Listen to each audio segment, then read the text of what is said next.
tiết em rồi lượt đâu bắt em សួស្តីអ្នកនាងថ្ងៃហ្នឹងត្រូវជាថ្ងៃសម្រាប់ឲ្យខ្ញុំយកបានហាត់ជីមទេក៏មកលេង Club The Battleground ណាមួយមកលេងបង Angel ផងបង Angel ដែលជាគប់គួតចាស់របស់ខ្ញុំការពីពួតលើកមុននោះហើយខ្ញុំមកនេះគឺមកលេងគាត់ហើយមួយទៀតមកមើល Club The Battleground ដោយសារ Club នេះចិត្តបើកហើយអ្នកនាងកុំភ្លេចចូលមកលេងផងគេបើកនៅថ្ងៃច័ន្ទអាទិត្យក្រោយនេះហើយទីតាំងគឺនៅមឡុកសុខាហើយគ្រូវឹកនៅ Club នេះគឺលោកគ្រូសសៃអ្នកនាងចាំចង់វីដេអូចាំខ្ញុំបញ្ជាក់ location អ្នកគ្នាច្បាស់ហើយចាំខ្ញុំថតទីតាំងឲ្យអ្នកគ្នាមើលហើយខ្ញុំនឹងក៏មានគ្នាយើងដែលមើលវីដេអូនេះដែលជាអ្នកតាមដានដំណើរក្នុងការហាត់ប្រាណពីគីឡូ62ទៅកាន់គីឡូ70របស់ខ្ញុំដែរនិយាយទៅអ្នកគ្នាចេះមួយអាទិត្យខ្ញុំហាត់តែ3ទៅ4ថ្ងៃឯអ្នកគ្នាព្រោះយើងហាត់បូព្រោះយើងហាត់តឡើងគីឡូអញ្ចឹងទៅយើងហាត់ច្រើនតែយើងហាត់ច្រើនគឺរបៀបរាងកាយរបស់យើងវា recover អត់ទាន់ហើយវាអាចនឹងធ្វើឲ្យអាលៀកសាច់ដុំឬអីអញ្ចឹងទៅហើយតែពិតទៅការដែលហាត់តឡើងគីឡូចេះអត់គួរឲ្យវាយបើសាក់វាយអីហាត់គុណខ្មែរចេះដូចខ្ញុំឯណាគ្នាធ្វើអញ្ចឹងគឺខុសខ្លាំងមែនតើបងប្អូនវាធ្វើឲ្យយើងតឹងក្នុងការឡើងគីឡូហើយអាចនឹងធ្វើឲ្យយើងស្រកគីឡូវិញទៀតហើយខ្ញុំមកលេងនេះគឺដោយសារមូលហេតុទី1គឺមកជួបបង Angel ហើយមូលហេតុទី2គឺមកលេងក្លឹបថ្មីគឺ Club The Battleground ហ្នឹងដែលគេទំ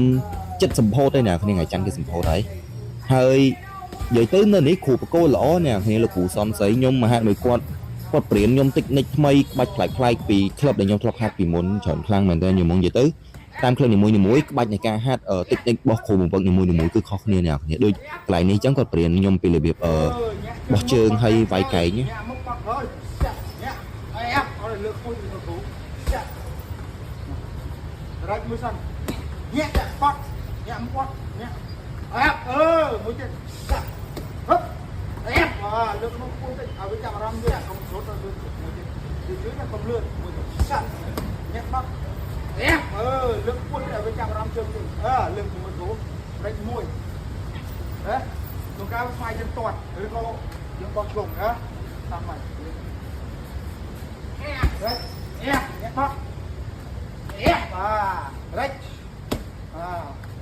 អែបមួយទៀតហឹបអែបហឹបអែបញាក់បោះជុំញាក់មកញាក់ទូកុំតាំញាក់មកអែបយកដាក់ជើងក្រោយវិញកុំដាក់ទីតង់ដាក់នៅខាងនេះទៀតមួយទៀតអែបទៅហើយលើកទៅបាត់អែបយកហើយបន្ទាប់ពីចូលស៊ីបរួចខ្ញុំក៏ឈោនិយាយលេងមួយគាត់អ្នកគ្នាគាត់ក៏បានប្រាប់ពីក្បាច់ថ្មីពីរបៀបហាត់របៀបអីហើយគាត់ក៏ប្រាប់ពីបទពិសោធន៍របស់គាត់កាលគាត់បដាល់កាលគាត់ធ្វើគ្រូបហាត់នៅបរទេសនៅអីចឹងអ្នកគ្នានិយាយទៅគាត់ជាមនុស្សម្នាក់ដែលពោពេញដោយបទពិសោធន៍ហើយគួរឲ្យគោរពខ្លាំងមែនទែនយល់ហ្មងហើយបន្ទាប់ពីឈោនិយាយមួយលោកគ្រូរួចក៏មកសមគ្នាមួយបង Angel លេងអ្នកគ្នានិយាយទៅរំលឹកអនុស្សាវរីយ៍ការប្រកួតគ្នាតែសមតិចៗអ្នកគ្នាសមអត់ចង់ឈឺសាច់ផងសមអត់បាន 5% នៃកម្លាំងផងតើឥឡូវឆ្លៀតពេលអ្នកគ្នាមើលវីដេអូខ្ញុំសមគ្នានេះខ្ញុំសូមនិយាយបន្តិចរឿងការហាត់ប្រាណរបស់ខ្ញុំអ្នកគ្នាថ្ងៃហ្នឹងដល់ថ្ងៃទី8នៃការហាត់របស់ខ្ញុំហើយជា rest day ខ្ញុំបានហាត់ទេតថ្ងៃច័ន្ទបានចាប់តាមតែហាត់វិញតែត្រូវជាថ្ងៃទី9ហ្នឹងហើយខ្ញុំឃើញគ្នាយើងសួរចង់ដឹងពីគីឡូរបស់ខ្ញុំគីឡូរបស់ខ្ញុំឥឡូវហ្នឹងគឺខ្ទង់63 67អ្នកគ្នាបើញ៉ាំបាយញ៉ាំអីហើយប្រហែលឡើង64កន្លះអីហ្នឹងតែបើពេលអត់ញ៉ាំអីគឺ63 7និយាយទៅវាឡើងម្ដងតិចអ្នកគ្នានៅសល់ពេលច្រើនទៀតអត់អាចបខំវាបានទេអូខេឥឡូវខ្ញុំមកប្រាប់អ្នកគ្នាពីទីតាំងក្លឹបរបស់ The Battleground មានទីតាំងនៅសុខាអ្នកគ្នានៅលើម៉ាតដូចនៅក្នុងវីដេអូហ្នឹង